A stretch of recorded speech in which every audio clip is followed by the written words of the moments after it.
ನಮಸ್ಕಾರ ಗೆಳೆಯರೇ, ನಾನು ನಿಮ್ಮ ಸಂಜು ಅಮರಾಪುರ್ ಮತ್ತೊಂದು ಹೊಸ ವಿಷಯದೊಂದಿಗೆ ನಮ್ಮ ಯೂಟ್ಯೂಬ್ ಚಾನಲ್ ಬಂದಿದ್ದೇನೆ. ಇವತ್ತಿನ ವಿಷಯ boiler efficiency calculation by direct methods. Boiler efficiency direct method ಇಂದ ಕ್ಯಾಲ್ಕುಲೇಷನ್ ಮಾಡೋದು. So any boiler efficiency two method calculate ಮಾಡ್ತಾರೆ. ಯಾವುದು? ಒಂದು ಡೈರೆಕ್ಟ್ ಮೆಥಡ್, ಇನ್ನೊಂದು indirect method. So indirect method already video ಮಾಡಿದೀವಿ, ನಮ್ಮ ಚಾನಲ್ ನೋಡಿ. ಇವತ್ತು ನಾವು ಡಿಸ್ಕಸ್ ಮಾಡೋ ಟಾಪಿಕ್ ಡೈರೆಕ್ಟ್ ಮೆಥಡ್ ಇಂದ ಬಾಯ್ಲರ್ ಎಫಿಷಿಯನ್ಸಿ ಹೇಗೆ ಕ್ಯಾಲ್ಕುಲೇಟ್ ಮಾಡೋದನ್ನ. ಸೊ ಇದೊಂದು ಬಾಯ್ಲರ್ ಇದೆ. ಬಾಯ್ಲರ್ ನಲ್ಲಿ ನಾವು ಏನ್ ಮಾಡ್ತೀವಿ, ಇನಿಷಿಯಲಿ ಫ್ಯೂಯಲ್ ಸಪ್ಲೈ ಮಾಡ್ತೀವಿ. ಅಗೇನ್ ಇಲ್ಲಾದ್ರೂ ಎಫಿಷಿಯನ್ಸಿ ಈಕ್ವಲ್ ಟು ಅಂದ್ರೆ ಏನು? Efficiency equal to output divided by input ಆಗುತ್ತೆ. ಇಲ್ಲಿ ಒಂದು ಬಾಯ್ಲರ್ ಅಲ್ಲಿ ಔಟ್ಪುಟ್ ಅಂದ್ರೆ ಏನಾಗುತ್ತೆ? ಔಟ್ಪುಟ್ ಇಂದ ಸ್ಟೀಮ್ ಜನರೇಷನ್. ಇನ್ಪುಟ್ ಏನ್ ಮಾಡ್ತೀರಿ? ಇನ್ಪುಟ್ ಕೋಲ್ ಕಂಬಷನ್ ಫ್ಯೂಲ್ ಏನ್ ಸಪ್ಲೈ ಮಾಡ್ತೀರಿ ಅದು ಇನ್ಪುಟ್ ಆಗುತ್ತೆ. ಒಂದು ಇನ್ಪುಟ್ ಫ್ಯೂಲ್ ಸಪ್ಲೈ ಮಾಡಿದ ತಕ್ಷಣ ಔಟ್ಪುಟ್ ಏನಾಗುತ್ತೆ? Steam. By the combustion of the fuel, heat absorbed from the water inside the tube, heat exchange take place to generate the steam, to produce the steam. That is the output of the boiler. Steam is the output. So ಅದನ್ನೇ ಈಗ ನಾವು detail ಆಗಿ ನೋಡೋದಾದ್ರೆ, steam ನಮ್ದು output ಬರುತ್ತಲ್ಲ, water input ಕೊಡ್ತೀವಿ. Water input ಗೆ sudden temperature ಇರುತ್ತೆ. ಅದು ಎಷ್ಟಿರುತ್ತೆ? ವಾಟರ್ ಇನ್ಪುಟ್ ಅಲ್ಲಿ 160 ಡಿಗ್ರಿ ಟೆಂಪರೇಚರ್ ಇರುತ್ತೆ. ಇದ್ರದ್ದು ಈಕ್ವಲ್ ಟು ಎಂಥಾಲ್ಪಿ ಏನಾಗುತ್ತೆ? ಇದ್ರದ್ದು ಎಫಿಷಿಯನ್ಸಿ, ಇದ್ರದ್ದು ಟೆಂಪರೇಚರ್ ಹೀಟ್ ಕಂಟೆಂಟ್ ಏನಾಗುತ್ತೆ? Approximately equal to 160 kilo calorie per KG. ಇದು approximately 160 kilo calorie per KG ಆಗುತ್ತೆ.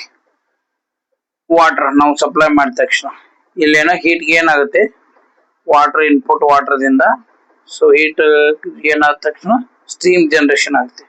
ಸ್ಟೀಮ್ ಜನರೇಷನ್ ಆದ ಸ್ಟೀಮ್ ಔಟ್ಪುಟ್ ಎಷ್ಟು ಬರುತ್ತೆ? ನಮ್ಮ ಪ್ರೆಷರ್ ಅಲ್ಲಿ output pressure 88 kg per centimeter square ನಲ್ಲಿ ನಮ್ದು ಸ್ಟೀಮ್ ಪ್ರೆಷರ್ ಇದೆ. ಮತ್ತು temperature of the output steam ಎಷ್ಟಿದೆ? 520 ಡಿಗ್ರಿ ಟೆಂಪರೇಚರ್ ಇದೆ. ಮತ್ತು ಕ್ವಾಂಟಿಟಿ ಆಫ್ ದ ಸ್ಟೀಮ್ ಎಷ್ಟು ಸಿಗ್ತಾ ಇದೆ? ನಮ್ದು ಫ್ಲೋ 135 ಟನ್ಸ್ ಪರ್ ಅವರ್ ನಲ್ಲಿ ನಮ್ಗೆ ಸ್ಟೀಮ್ ಔಟ್ಪುಟ್ ಸಿಗ್ತಾ ಇದೆ. ಎಷ್ಟು ನಾವು ಫ್ಯೂಯಲ್ ಕಂಬಷನ್ ಎಷ್ಟು ಮಾಡ್ತೀವಿ? Quantity of the fuel 32 ton per hour. ಯಾವುದು? ಫ್ಯೂಯಲ್ ಸಪ್ಲೈ ಮಾಡಿದ್ರೆ ಫ್ಯೂಯಲ್ ದ GCV ಏನಿರುತ್ತೆ, gross calorific value 3500 kilo calorie per KG ಇರುತ್ತೆ. ಸೊ ನಾವು ಡೈರೆಕ್ಟ್ ಮೆಥಡ್ ನ ಎಫಿಷಿಯನ್ಸಿ ಕ್ಯಾಲ್ಕುಲೇಟ್ ಮಾಡುವಾಗ, ಈಗ ನಾವು ಪ್ರೆಷರ್ ಇರದೆ, ಪ್ರೆಷರ್ 88 ಮತ್ತು ಟೆಂಪರೇಚರ್ 520 ಟೆಂಪರೇಚರ್ ಇಂದ ಇದನ್ನು ಸ್ಟೀಮ್ ಟೇಬಲ್ ನೋಡೋದಾದ್ರೆ, heat content in the steam, that is in the sense enthalpy of steam, that much heat energy hold ಮಾಡುತ್ತೆ, ಎಂಥಾಲ್ಪಿ ಅಂತಾರೆ. For the pressure of 88 kg and the temperature of the 520 degree temperature, ನಾವು steam table ನೋಡೋದಾದ್ರೆ ಇದ್ರದ್ದು heat content ಎಷ್ಟು ಬರುತ್ತೆ? 821 kilo calorie per KG. ಇಷ್ಟ heat ಎನರ್ಜಿಯನ್ನು hold ಮಾಡಿರುತ್ತೆ per KG of steam. Per KG of steam at this temperature and pressure 821 kilo calorie heat content ನಮ್ದು steam ನಲ್ಲಿ ಇರುತ್ತೆ. ನಾವು ಸ್ಟೀಮ್ ಟೇಬಲ್ ನಿಂದ ಈ ಡಾಟಾ ತಗೋಬಹುದು. ಇವೆರಡು ಚೆಕ್ ಮಾಡಿದ ತಕ್ಷಣ, ಅದೇ ನಮ್ದು ಪ್ರೋ ಇದೆಲ್ಲ, ಪ್ರೋ ಅನ್ನ ನಾವು ಟನ್ ಅಲ್ಲಿ ಇದೆ, ಇದನ್ನು ಕೆಜಿಯಲ್ಲಿ ಕನ್ವರ್ಟ್ ಮಾಡೋಣ. ಕೆಜಿಯಲ್ಲಿ ಬಂದಿದೆ, ಕೆಜಿಯಲ್ಲಿ ಹೆಂಗ್ ಕನ್ವರ್ಟ್ ಮಾಡೋದು? ಟನ್ 135 ಟನ್ ಇದೆಯಲ್ಲ, 135 ಇಂಟು 1000 ಮಾಡಿ, 1000 ಮಾಡಿದ ತಕ್ಷಣ ಕೆಜಿ ಪರ್ ಅವರ್ ನಲ್ಲಿ ಬರುತ್ತೆ. ಯಾವುದು? Flow 135 into 1000 KG per hour. ಹಾಗೆ ನಮ್ದು quantity of the fuel supply ಇದೆಲ್ಲ 32 ಟನ್. 32 ಟನ್ ಇದನ್ನು ಕೆಜಿಯಲ್ಲಿ ಮಾಡಬೇಕಾದ್ರೆ 32 ಇಂಟು 1000 ಏನಾಗುತ್ತೆ? ಕೆಜಿ ಪರ್ ಅವರ್ ಆಗುತ್ತೆ.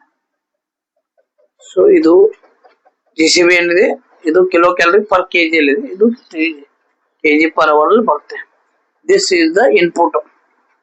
ಯಾವುದು? ನಮ್ಮ ಬಾಯ್ಲರ್ ಇನ್ಪುಟ್ ಇರುತ್ತೆ. This amount of quantity of the fuel having the gross calorific internal energy this much, this into ಮಾಡಿದ್ರೆ that much of the input quantity of the heat given to the boiler, that after combustion converted into the water into the steam, with the steam having this much quantity of the internal energy, ಅದು 821 kg kilocalorie per kg. So ಈಗ ನಾವು formula ನೋಡೋದಾದ್ರೆ boiler efficiency by direct method, efficiency of boiler is equal to ನೋಡೋದಾದ್ರೆ mean steam produced, mean steam ಎಷ್ಟು produce ಆಗುತ್ತೆ ಅದು mean steam produced into enthalpy of steam, HS, enthalpy of the steam ಯಾವುದು enthalpy of the steam 821 ಇದೆಲ್ಲ minus ಏನ್ ಮಾಡಬೇಕು feed water enthalpy of the feed water, enthalpy of the feed water HW enthalpy of the feed water ಮಾಡಬೇಕು ಮಾಡಿ divided by ಇದು output ಆಯ್ತು. This comes the output. Input ಏನ್ ಮಾಡಿದ್ರೆ ನೀವು, ಇನ್ಪುಟ್ ಏನು quantity, this much, how much quantity of the fuel supplied, this much into GCV, gross calorific value of that fuel, GCV of the fuel into ಏನ್ ಮಾಡಬೇಕು into 100 ಮಾಡಬೇಕು. This is the efficiency of the boiler. Mean steam produced, ಇದರಿಂದ mean steam ಎಷ್ಟು produce ಆಯ್ತು, this much ton ಇದೆ, this much kg into enthalpy of the steam minus enthalpy of the water whole divided by quantity of the fuel supplied, that fuel the GCV.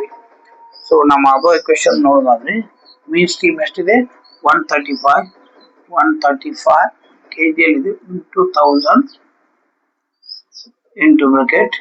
Enthalpy of the steam ಎಷ್ಟಿದೆ, enthalpy of 821 minus kilocalorie per kg minus water enthalpy ಎಷ್ಟಿದೆ 160 kilocalorie per kg divided by ಎಷ್ಟಿದೆ quantity fuel supplied 22 into 1000 into GCV 3500 ಇದನ್ನ into 100. so then equal to 1000 cut ಮಾಡಿ and ಇದಾದ ಅಬೋ question ನಾವು solve ಮಾಡಿದ ತಕ್ಷಣ ನಮಗೆ ಎಷ್ಟು ಬರುತ್ತೆ 79.67%. ಇದು ಬಾಯ್ಲರ್ ಎಫಿಷಿಯನ್ಸಿ ಬರುತ್ತೆ. ಈತಲ್ಲ ಇದೊಂದು simple direct method heat calculation ಇದಾಗಿತ್ತು ಗೆಳೆಯರಿ. ಇದರಲ್ಲಿ output by input, steam produce, quantity of the fuel supplied and GCV ಇವೆಲ್ಲ ಪ್ಯಾರಾಮೀಟರ್ ಬೇಕಾಗುತ್ತೆ. ಸೊ ಅವನ್ನ ಟನ್ ಇದ್ದಲ್ಲಿ kg ಕನ್ವರ್ಟ್ ಮಾಡಬೇಕು. So this is how the efficiency of the boiler calculated by the direct method. So ಇದಾಗಿತ್ತು ಗೆಳೆಯರಿ. Video like ಆದರೆ comment ಮಾಡಿ, share ಮಾಡಿ, subscribe ಮಾಡಿ, ಹಾಗೆ ಹೆಚ್ಚು ಸಪೋರ್ಟ್ ಮಾಡಿ ಮತ್ತು ಹೆಚ್ಚು ಮರಗಳನ್ನ ಬೆಳೆಸಿ ಮತ್ತು ಪರಿಸರನ ಉಳಿಸಿ. Thank you.